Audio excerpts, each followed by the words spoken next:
let's get started, and then we'll take questions from those folks assembled here. Happy Labor Day. You guys are not supposed to be working today, by the way. Getting to the film of the game, first of all, I thought that our team played hard. I thought we really competed and battled and ran to the football defensively. I thought we played with good effort on offense. I thought we were in good condition. One of the more impressive things to me was outscoring them 28-3 in the second half, meaning that we were in good physical condition on both sides of the ball. Really impressed with Keith's second half of the game. I thought he was focused. I thought he was detailed. I thought he used his legs really well in the second half and running around and making his plays the way he's capable of doing it. Bishop, just kind of Bishop Sankey. If you could bottle that game up and say, who's Bishop Sankey? That game ran well. When we didn't block things perfectly and correctly, he made people miss and got yards. I thought Jadon Mickens, really, the numbers say it, but then you go watch the film, had a tremendous game for us, a real impact on the game. I thought John Ross had a nice impact on the game, could have maybe had even a bigger one, missed him a couple times. And I thought the O-line was good. On the defensive side of the ball, I thought Will Schamberger and Sean Parker, really nice football games for us at the safety spot. And when you're going against the no-huddle teams, the safeties need to have a factor in the game. They need to be able to cover. They need to be in their run support. I thought those two guys were effective. I thought Marcus Peters had a nice football game. And I thought Greg Ducre really had a nice game. Came up and tackled, did some things for us there. I think as a defense and as a whole, you come out of that game and you say, hey, you held Boise at 88 plays, 6 points, in our kind of verbiage, 2 explosive plays, and we came out saying we got to tackle better, which is really cool. And I think that was the whole theme for the team.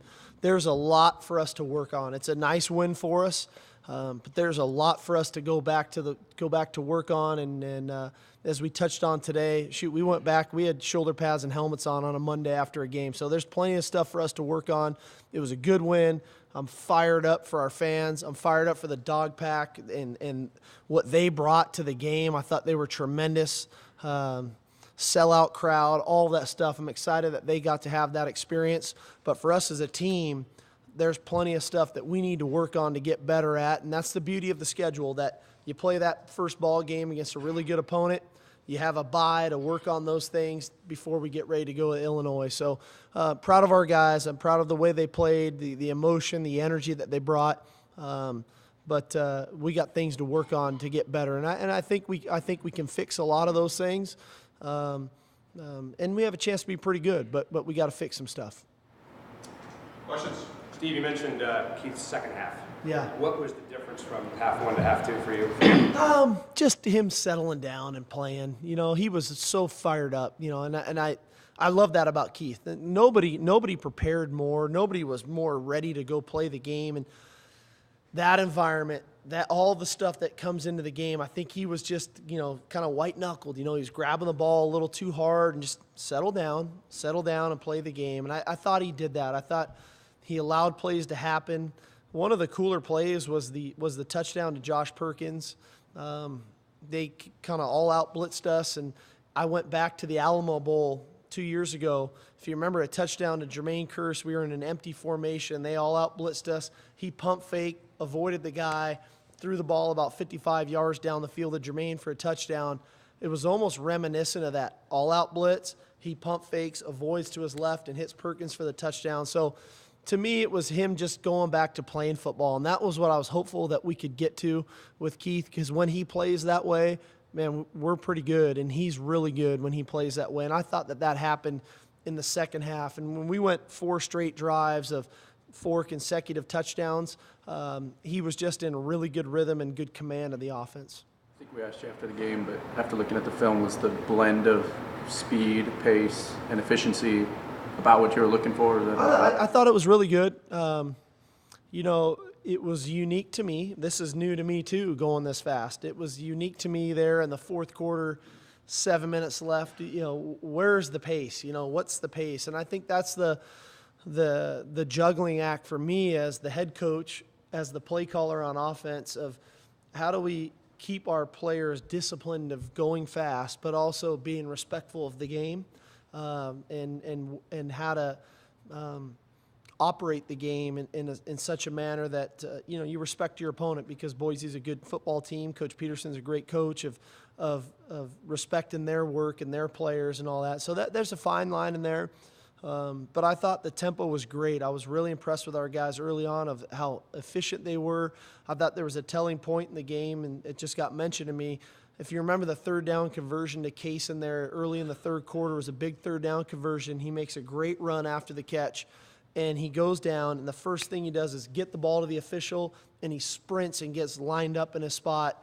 And sure enough, bang, about 8 seconds later, he catches a touchdown pass. So our guys are starting to understand more of the up-tempo and what we're trying to get done, and then respectfully how to handle the game there late in the ball game. Do you eventually want it even faster than what you I saw? think we can be. I think there's times when we can be faster.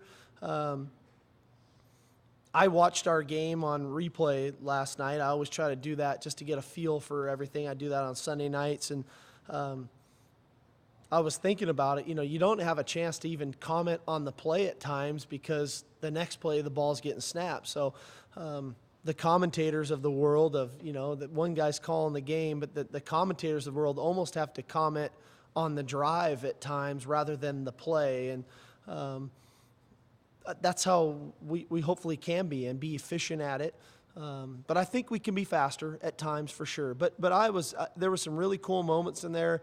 At one point, we lined up in the same formation and ran the same play 3 times in a row and scored a touchdown, and we did it all in about a 40-second span. So that's the stuff that we're looking for, and I think that keeps the pressure on our opponents. Coach, a couple of the guys were talking about how no matter how much you simulated in practice, they were running plays even faster than you guys at practice. Were you surprised about how quickly you were calling plays, and how was the communication of getting everything? I thought it was great. I thought our communication was really good on the headsets. We're used to chaos. We're used to music playing. We're used to stuff flying and people running on and off the field. We spot the ball even faster in practice than they do in the games. So I think for us it was a little bit calm on game day and made it a little easier to go even faster. I felt great about it. I think the quarterbacks handled it really well. There's things to clean up. Don't get me wrong. I mean, we had a couple false starts at the start of a series that should never happen. So there's stuff to clean up. But all in all, for the first time of doing it, with a little bit of anxiousness going into it, as for me, even as the play caller, there was some uncertainty. How is all this going to play out? But I thought all in all it really worked out well, and proud of the guys for their ability to embrace the change and then apply it when game day came around. So what are the mechanics of how you call a game now at that pace? I mean, is it a lot of stuff that's pre-done before a drive? I mean, how does it work? We try to, before the series, we try to get ourselves into a mode of, okay, at least for myself individually, of, okay, these are the things that I think we might call this series.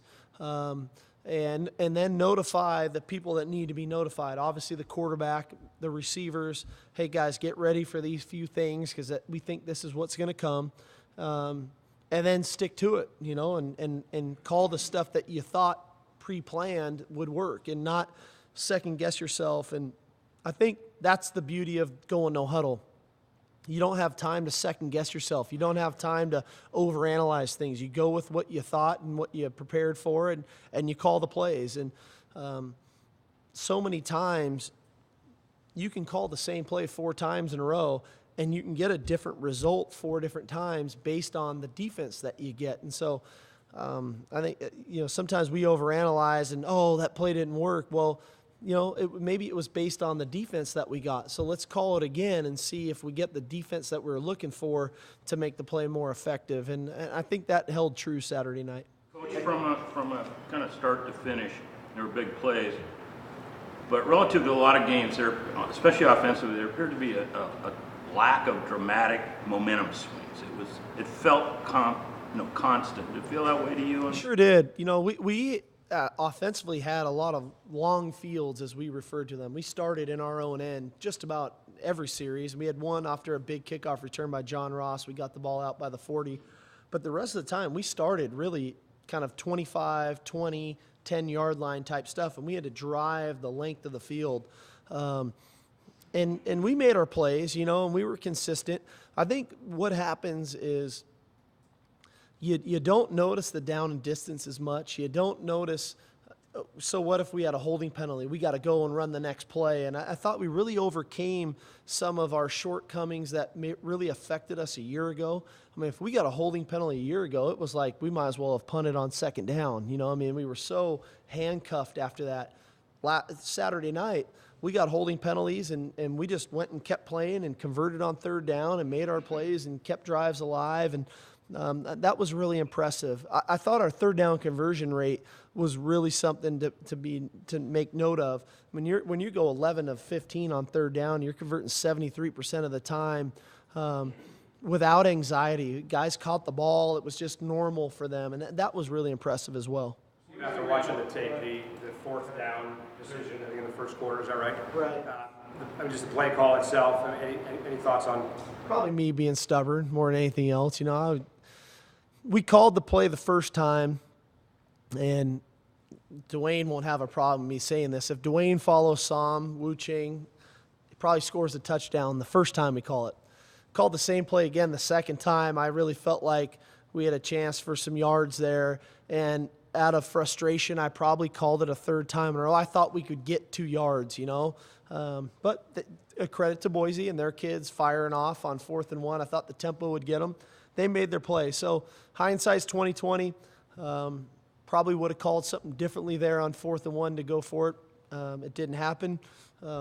The other one, when we decided to punt there, I think from, I don't know, we were the 35 or 36-yard line with the wind at our back, I probably would have attempted a field goal if I could do it all over again. I would have given Travis that chance to kick the field goal there as well. So we all have stuff to work on. You know, I'm not perfect, and I don't claim to be, and our kids have stuff to work on, and myself included. Boise ran plays a lot more quickly than they did in December, too, against you guys. How much do you think that helped you guys having done it since March and that improved in the second half? It was amazing. I loved our condition, the condition of the team. I thought our defense was in great shape. They faced 88 plays and gave up 2 explosive plays. They kept the ball in front of them. Can we tackle better? Sure we can. Can we rush the passer better? Sure we can. But when a team's going that fast and you play the way we play it, I was really impressed by our defense and their ability to get lined up, to be sound. And that's part of the reason why we're doing what we're doing on offense, is for when we face that tempo defensively, that our defense is in a comfort zone. It's not unique to them. It's a place of, it's normal. I can tell you from practice today, something that was really cool. We went in shoulder pads and helmets. We had a lot to work on. And Austin obviously was back practicing with the first unit today. And you could see a noticeable difference from the conditioning of the other 10 guys as opposed to where he was at, because he hasn't been doing it every day. And so it speaks volumes to doing it every single day and it not being unique to one game week, and that you have to do it every day. And Austin will get right back to it, and we'll get him in shape, and he'll be ready to go a week from Saturday. But I think it was really telling to me of, here's a guy who practices every day with us, but one week of not going every snap with the ones, it really showed up today. So there's a reason why we're doing it, and it was effective for our defense last Saturday night. You talk about the wide receivers blocking, especially early in the game on some of those wide plays. What do you thought about? I thought it was good. We can be better. There's no doubt we can be better. You know, I mean, Kevin Smith got a holding penalty on one. I thought Kaysen was okay, and he knows it. We'll get better at it. We know the ball's going to go to the perimeter. We know Jadon and John Ross and those types of guys are going to get their plays on the perimeter, and we have to be really effective. We have big wideouts. You talk about Kaysen, Kevin Smith, DeAndre Campbell, Damari Stringfellow. Those are big guys blocking on the perimeter, and it's a real kind of piece to our offense that has to be effective. If you're going to load the box and stop Bishop and Dwayne and those guys, we're going to throw the ball on the perimeter, we have to block those corners and safeties, and we were good. We can be better, though. Steve, you mentioned that I think it with 7 freshmen, pure freshmen that you played. Any others that we can expect to see over the next couple games? In addition, you said that there may be some upperclassmen or guys necessarily in their first year that you might redshirt. Can you update us on that? Yeah, we you know, of our freshmen, you know, there's some guys that were somewhat limited that I think we want to expand their role. You talk about Trevor Walker, you talk about Kevin King, you talk about Darrell Daniels. Those are the 3 that really jump out. I think we can expand their role even more. Some of the vet guys that we're trying to figure out, Kendall Taylor's a classic one. We purposely, we didn't feel like his role was significant enough to just put on the field for 2 or 3 or 4 plays. So trying to figure him out. You know, we want to do what's best for our football program. We want to do what's best for the kid, and there's always those tough decisions to make because we want, if a guy's going to play, we want it to be significant. We don't want it just to be filling a role, and we feel like we can get better with those guys and how much they play and when they play and playing at a time when it's meaningful. So hopefully we see more out of those guys. I mentioned Kevin King. Another guy is Jermaine Kelly. We didn't play purposely because there's some things he needs to work on, but I think he can be a player for us. We just didn't want to use it Saturday night if it doesn't get better here over the next few weeks. Can you talk a little bit about what the emphasis is for this week and also your opinion on just having a bye week this early? I love, first of all, I'm going to answer the second question first. I love having the bye week this early. I think it was a perfect setup. You play that first game, you focus on it, you come out of that first game and you say, okay, this is what we need to work on. You have your bullet points of things that we need to get better at. We can focus on that this week and then get ready for Illinois next week. Tackling is a huge deal defensively. We need to tackle better than we did. I think offensively our pad level up front can definitely improve. So those are 2 areas definitely. And then special teams, we played a bunch of frontline starters on special teams.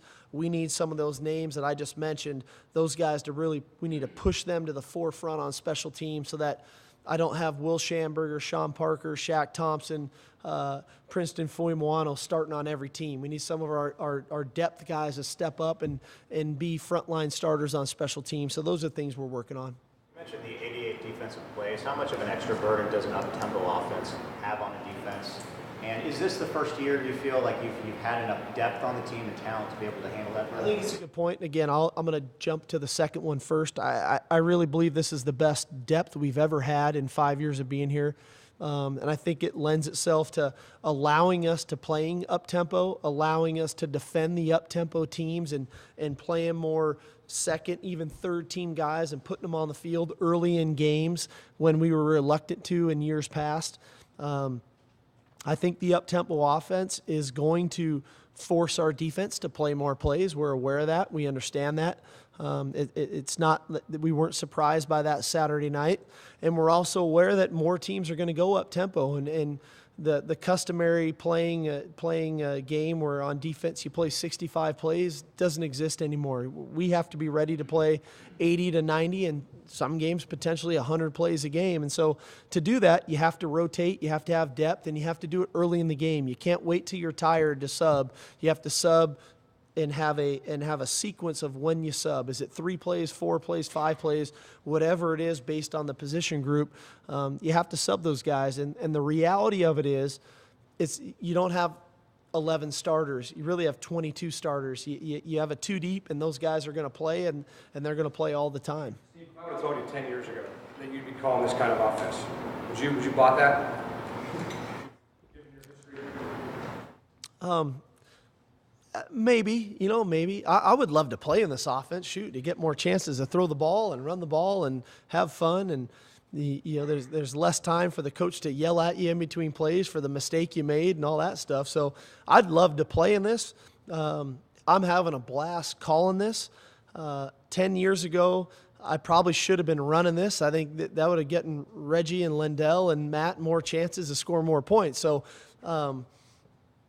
I think this is great. I think it's good for us. I think it's healthy. I think that we're in great shape. We came out of this game more healthy than any other first game of the year in years past. So it feels right. I feel like we can be more physical. We don't want to lose the physicality that we have. I think we can be more. it's a lot of fun, and that's what it should be. I felt like it kept our fans engaged in the game, that lull between snaps of the 25 seconds where they can talk to their buddy and kiss their girlfriend in the dog pack or whatever they do up there. They kept the towels waving and people were fired up. I thought it was great.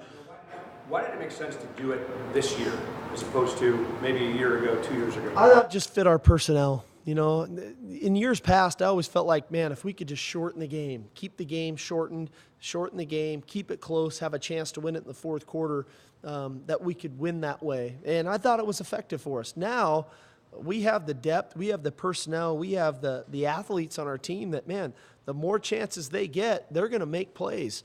And I think we saw that. I think we saw that in the second half of the game. You outscore a good team like Boise 28-3 in the second half. It was really impressive. So it just felt right to me with the personnel we have on our roster, the depth that we have to make the switch. And, it's one game, and it worked for one game. Anybody can do it once. As I told the team this morning, we got to do it again here in, 12 days when we get back on the field. I think a challenge is that both personnel and scheme-wise, defensively, when you go during the course of the season, you're going to go from an offense like Boise State to an offense like Stanford, and it would seem that's dramatic. Well, the beauty for us is, even though we go up tempo, when we go goods on goods, and our first offense is against our first defense, we give them a variety of looks, and we're not as much as whatever we showed Saturday night with a bunch of 4 wide looks and spread formations. We still have an offense that's capable of going to 2 tight ends and 2 running backs and pounding the football. So they get exposed to a lot of that stuff in training camp. We'll obviously expose them to that the week of that game. And then we have our service periods or our scout periods, whatever you like to call them, where they have an allotted amount of time to work on those things. And at the end of the day, football's football, and you either block people or you get blocked or you get off blocks, and then ultimately you have to tackle. And that's an area where I think we can improve is our tackling on defense, and that's a key component to playing good defense, whoever you play. But if you would have told me going into that game that Boise would run 88 plays and we'd hold them to 6 points, I would have taken it in a heartbeat, and that's what we were able to accomplish the first time out. Got sacked once. How much of that is a product of improvement on the offensive line, and how much of that is a product of the tempo? He should have got sacked none. First of all, that one was on him, and he'll tell you the same thing. He scrambled into a sack, but I think it's a real tribute to our offensive line. First of all, the continuity that they have and their ability to play together. I thought they were really sound. There was a couple pressures internally that they got to us on. I think that the tempo helps the offensive line. I think it minimizes some of the pass rush. I think it takes the fatigue that sets in on the defensive line is a real impact. But all in all, I was proud of our O-line. Anytime you rush for close to 270 yards and you really don't give up a sack, I don't know if I could ask for more than that out of those guys. A little bit about Tui's impact on Keith, and especially in a game week and in the situation that they found themselves in Saturday. Tui's awesome in the fact of, you're talking about a guy who's the ultimate competitor. He's got extreme confidence in his own ability to not just when he played the game, but coach the game. And I think he really instills that in the quarterbacks, and he definitely instills that in Keith. Tui holds Keith to a very high standard and expectation level.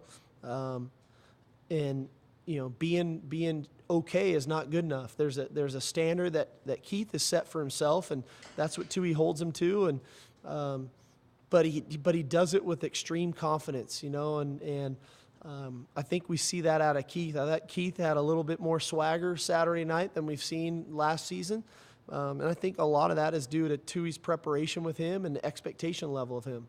What did you see from Evan Hudson in particular and the defensive line as a whole? He was really productive. I thought Evan was productive. He'll only get better as he keeps doing it. I think that we can be better rushing the passer, and we will be. I thought we were okay.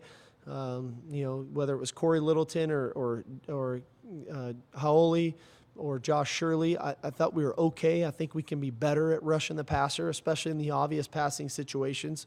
But all in all, like I said, we got to win on first down, and I thought we did that. We really eliminated the big play, which is a big focus for us going into the ball game, where it was going to be no big plays. And when you have 88 plays that you play against, and they had 2 plays that go over 15 yards, I mean that's a really impressive job by the defense. Steve, can you talk a little bit about Austin? I saw him out beforehand. He suited up, and when pregame ended, you could tell it was killing him not to be able to be there. And just what happened to him, what impact it had on the team. I thought Austin, he's been awesome. He's had a great frame of mind. He's working his tail off. He's done above and beyond everything we've asked of him to do. I thought he was a really good teammate Saturday night. I mean, anybody who scored, I think Austin was the first guy running down from the bench to celebrate with him. We actually got a warning from the officials because he went and met Josh Perkins in the end zone after his touchdown, and he's just been a good teammate, and that's what he's been through this whole process. And I'm proud of him for that, because a lot of guys in that situation could have sulked, could have had their head down. Initially, he wasn't even supposed to dress for the game.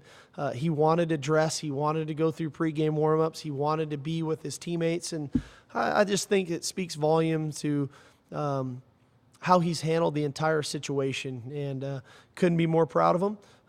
He's got to get in shape. I thought today, I think, was telling for him, and he'll probably tell you the same thing, that he was today was challenging for him when he was back with the first unit running plays. He got a little tired, so we've got to get him in shape. But I think his attitude's been tremendous, and I'm excited for him when he finally gets to go out and play again and do the things that he's capable of doing. In theory, what does he bring to kind of game plan that you had on Saturday? What can he add to the mix? Well, it's just another weapon. I think when you look at our team, we have a variety of weapons of where the ball can go. It's another person you have to defend. He's so effective for us on third down and in the red zone, because he's such a big target. Even when he's covered, he's not.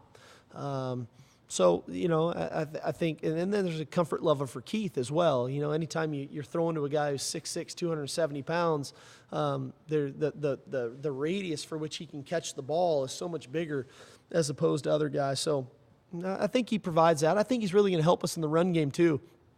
He has worked at his run blocking, and he wants to make it a positive in his game.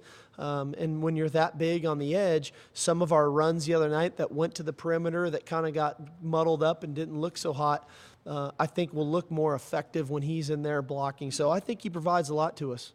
Steve, can we take from the running back rotation Saturday that Cooper is the third guy, or was that just about getting him some time? It was just the way it went. It was that game and the way the game went. I felt bad for Deontay that we weren't able to get him some more holes, and we muffed up a couple blocking schemes internally that got him hit in the backfield, because I think in time, with confidence, Deontay's going to get better and better and better. But it was one game, and I thought Bishop ran really, really well. I thought Dwayne got more comfortable running the football for us. I mean, he runs hard, he runs guys over, and I think Jesse and Deontay did some good stuff for us. I thought Jesse was really effective on special teams, which sometimes goes unnoticed. But Deontay, he's just getting comfortable. I think in time, he'll run with a little bit more conviction and run through some of the arm tackles that maybe got him down here Saturday night. Over 170 plays and 1 sack, which shouldn't have happened. Is that kind of what people should expect when you see two teams like this playing? I think that has a lot to do with it, and that's part of the reason why we did what we did, is going to this offense to emphasize our skill players and maybe de-emphasize up front. When you huddle up and when you slow things down, you start putting the emphasis on your big guys up front. They have to be dominant. And in this format, it really emphasizes your skilled players and getting the ball in space. And I'd like to think that we'll get more pressure on the quarterback. I think we will. It'll be an emphasis of ours here this entire week. And I like to think that we'll continue to do a good job of protecting the quarterback, whether it's through scheme or through talent and fundamental and technique by individuals. But I think we can protect the quarterback better even than we did the other night. The 1 sack we took, I don't think should have happened, and hopefully Keith tells you the same thing here in about 15 minutes. You mentioned not being able to second guess yourself, outthink yourself. And when you think as a play caller about what goes wrong on your end sometimes, how much does it come back to, I thought a little too hard about this? Well, that's why, it can happen. And that's why I didn't overanalyze the 4th and 1 call either, so it goes both ways. I think there's a fine line in there of making quick decisions and trusting your gut and going with what you believe in. But then there was other stuff that we did change our mind on that worked out really effective. Most notably, the 3rd down conversion to Kaysen. We had a call in. We didn't feel great about it. We changed it. Keith did a really good job of calming everybody down, changing the call, and getting Kaysen one-on-one for a big conversion. So there's a real fine line in there of second-guessing yourself. I don't want to call it second-guessing, but being analytical in a positive way. And I felt like more times than not, we trusted our gut Saturday night, and it worked. Several times the quarterback come right up, boom, you really get the play off quickly.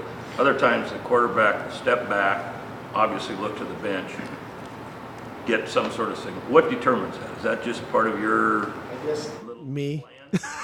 I don't know. It was totally predicated on the situation of the game, how we were flowing as an offense, what was effective in what we had been running, and information maybe we were trying to gather from the defense.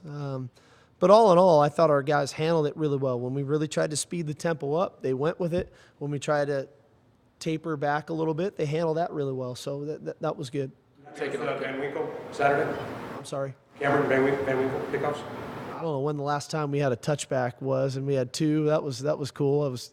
We had to get on the guys this morning watching the film about running into the end zone on a touchback because we haven't had to coach that in a while. So, Corey Littleton, you got to finish through the end zone even when they take a knee. So that was great. I could have, if you had asked me what do you think is going to happen on the opening kickoff, Cameron's first one, I would have thought he would have hit a knuckleball and bounced it on the 20 and it rolled to the guy. But he hit it great and he was composed. He was fine. Talk about Kevin Smith. He seems like a different guy this year. Kevin? Yeah. Kevin, I've been talking about him all training camp. Played a great game Saturday night. Had a tremendous catch on the deep ball, fingertip catch there, and did the somersault. What probably goes unnoticed is what he does on special teams for us. I think he's just a really good football player. He brings so much to us on a daily basis from an energy standpoint. He practices like crazy. He loves being out there, and I think it speaks volumes to when you have a senior and a guy who's a senior and how much they appreciate every day being out there. They don't take the day for granted. And you could say that about Kevin. You could say it about Sean Parker. You could say it about Will Schamberger. You could say it about Keith Price. They value every day that they get to be out there because they know this is their last shot and they want to make the most of it. And I think Kevin is just the epitome of embracing the day and what you bring to the day. And in turn, he played really good when the lights were on, and it's because of the way he practices. Just initial thoughts on Illinois. Did you get a chance to see that? Looked at him briefly. The quarterback, geez, we better get ready. It was like a 7-on-7 tournament, and the guy threw for 300 and something yards in the first half. He's a great athlete. We know that. We know they're very active on defense, a lot of movement up front. We have a little bit extended time. We'll get more information. They play again, obviously, this Saturday against Cincinnati. But initial thoughts are they're a good team, much improved from a year ago. Steve, you've emphasized the fact that it was just one game a lot today. How much do you have to pound that into your team? I feel like we got the point home. You got to ask those guys. They get to answer it for themselves. But I thought they came in with a great frame of mind, came ready to work. We took the day off yesterday and came ready to work today, and we had a good practice. I mean, I thought the guys worked hard and were humble. They weren't too high on themselves. They know that there's plenty of room for improvement. All right. Thanks, everybody. Thanks, guys.